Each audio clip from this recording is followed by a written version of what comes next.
से एकजुट होकर हाउस ने इस बात पे बात यहाँ पे रखी है।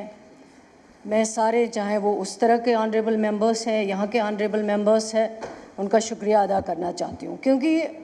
ये जो हादसा हुआ है उस दिन कादिसानी डॉक्टर फ़ारूक अब्दुल्ला साहब के साथ, सबसे पहले सब ने यहाँ पे कहा है कि कादिसानी डॉक्टर फ़ारूक अब्दुल्ला साहब इतने कदावर लीडर हैं, उनका कोई मुकाबला नहीं है। और जब वो शादी में गए वहाँ पे उस वक्त सिक्योरिटी क्यों नहीं थी, और ये हादसा जो हुआ है, मैं समझती हूँ कि अल्लाह का लाख लाख शुक्र है कि इस हादसे में कादिसानी डॉक्टर फ़ारूक अब्दुल्ला साहब बच गए, क्योंकि अल्लाह को उनको बचाना था। जिस तरह की कोशिश की गई थी तो शायद अगर गोली चल जाती तो नामुमकिन था बचना, लेकिन अल्लाह ताला ने उनको बचाया। ये सही बात है कि कुल्लुन नफ्सुन ज़ाइक़तुल मौत, जब लिखा होता है तब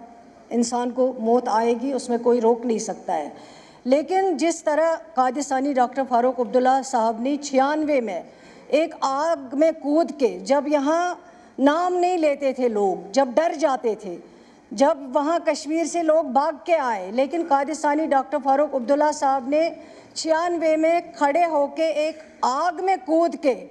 खुद कई बार माइन ब्लास्टों में डॉक्टर फ़ारूक अब्दुल्ला साहब बचे, उनकी जान कई बार कई अटैक्स में बच गई, अल्लाह ने बचाए हैं। लेकिन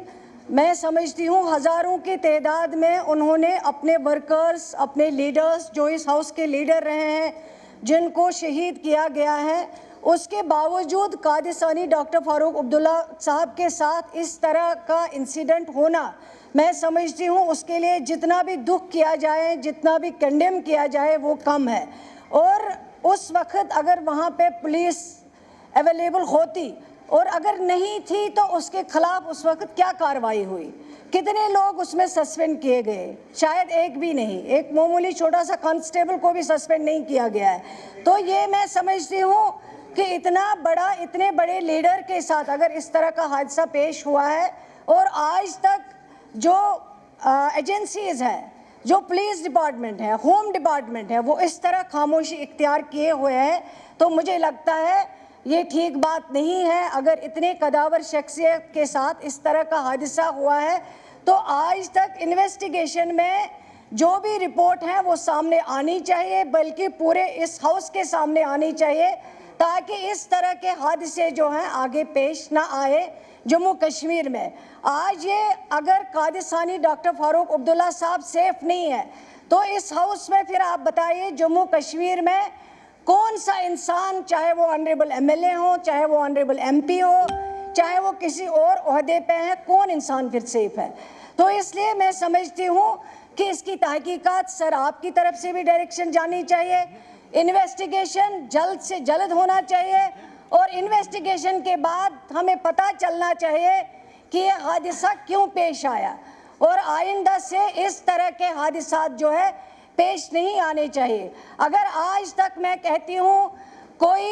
हिंदुस्तान का अगर कोई भी यहाँ पे वेल विशर है वो कादिसानी डॉक्टर फ़ारूक अब्दुल्ला साहब है। 96 में अगर किसी ने